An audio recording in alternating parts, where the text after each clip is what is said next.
nor Mayweather beating Chavez. But at the end of the day, to each your zone. T-Tone, appreciate the call. Always entertaining. It was always entertaining. He always delivers. Can you hit the bell, Professor Nam? So not too long ago, Crawford came out saying that the fight will happen between him and Errol Spence when the money is right. He said, it ain't Errol Spence, it ain't me, it's just the money got to be right for both of these networks to work with each other. Because it takes, both of the networks got to gain something from it.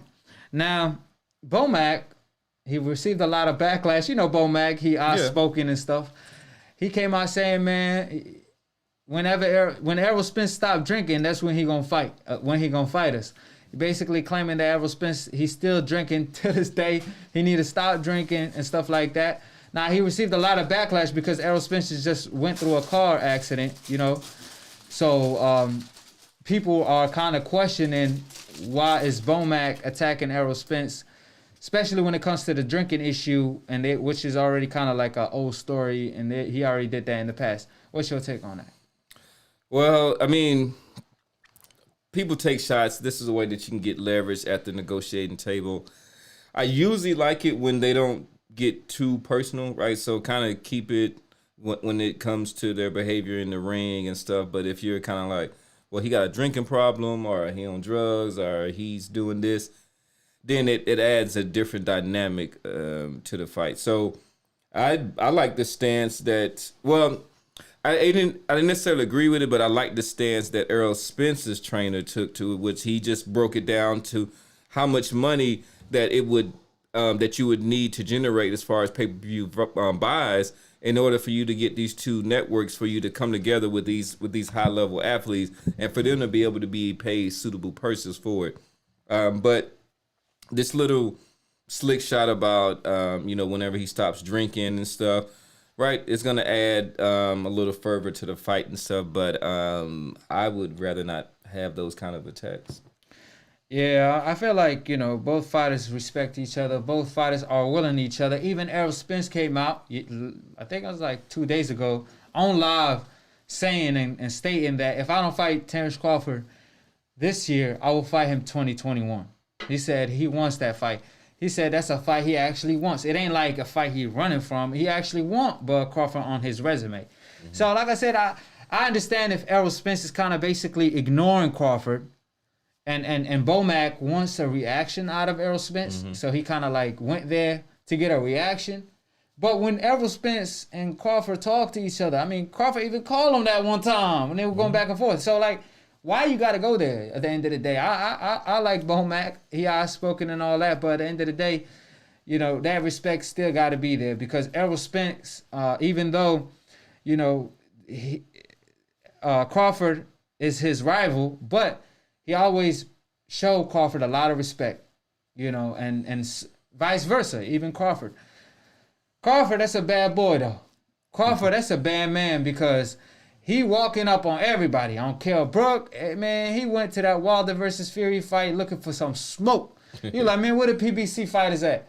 And the only way we got Errol Spence next to Crawford was on a meme. That's about it. But at the end of the day, like I said, if Errol Spence always show Crawford love and always respond to him, you don't got to go there. That's all I'm saying. But yeah, one thing I want to say, and it's also kind of a response to some of the reactions in the chat. They think that we're budtards or this part of this club. So one thing I will say that I do think that from the history that Bud does, particularly what he did at 140, I do give him credit. But I will say that honestly, I don't think he's done anything notable at 147 pounds, and that's just real. So Bomac can say all these things and do all that, but Errol Spence has a nice resume at 147. And to be honest, I still think you are the number one fighter. But when it comes to 147, your resume doesn't stack up to Sean Porter or Errol Spence or even a Danny Garcia. So I think that's something they need to keep in mind. Yeah. I like Crawford though. I think Crawford is number one pound for pound. because of all of his accomplishments. Not at welterweight, previous weights, like he was the undisputed at 140, and then at 135, he really was the man, regardless of him being undisputed or not. When he moved up in weight, he was the best at that division. And he's looking forward to be the best at 147. That's why I respect him.